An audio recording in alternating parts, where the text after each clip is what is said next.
I saw something by Garnett Genius. Is it Genius? Is that how you say it? I've met him once, but I can't remember how to pronounce his last name. My Whatever. mom. I screw up names all the time, so you're more than welcome to make me look a little bit better. My apologies, Garnet. So I saw a TikTok of him or like a video of him, and he I goes, saw it "Yeah, too. am I Yep. doing this right, Friday?" He's like, "I'm signing a paper, and it actually means nothing." So I thought that was funny. What do you think? What do you think of this new thing that Carney seems to like doing? I'm glad you brought that up because that was where I was gonna start. So Okay. you really kicked it off really well. Look Well, again. not me, the MP.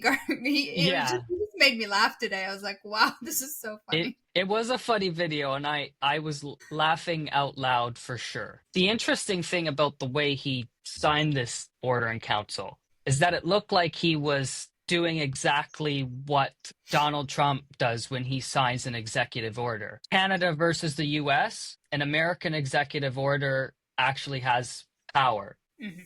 Canadian order in council does not. And for a party and a prime minister that just kind of spent the last few months talking about the big mean orange man from the south, it's really ironic that within like the first day or two of meeting with your cabinet, that's how you would start it off. The only thing that he missed out is he didn't pick it up and show it around the room and show his big signature. And he's missing a big Sharpie too. So, but again, that's it is what it is. But look, when it comes to the middle class tax cut itself, I'll say it once, I'll say it again. Any tax cut is a good tax cut. I wish what they were proposing were what the conservatives were, or what the conservatives were proposing during the election. Who knows? It may get to that number of up to 15% that the conservatives were proposing. But I think that the opposition, not just the conservatives, but the NDP and the Bloc, what they're saying is,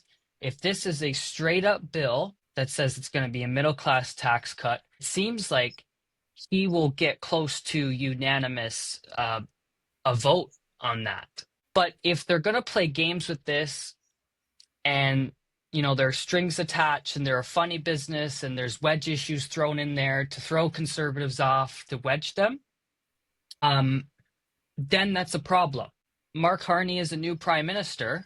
The tone seems to be different. So if I were willing to bet, I hope anyways, that he's not going to throw a wedge issue in there. I think that he may actually put a actual straight up middle class tax cut before the House, and let's see how that goes. The previous Liberal government, they did the same thing. So if he wants to show that he's different, then he should just take whatever the number is going to be, and just pass a straight up tax cut, put it on the floor.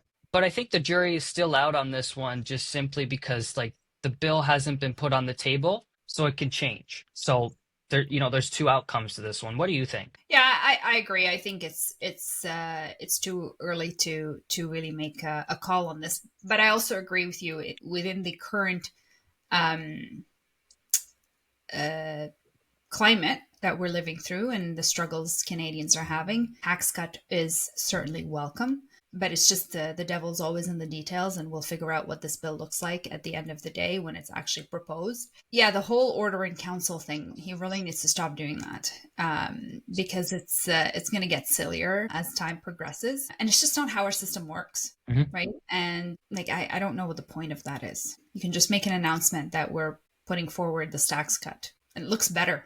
I don't even think it looks good. Like, to be honest, like from a communications perspective, it does not look good that you're sitting there signing a piece of paper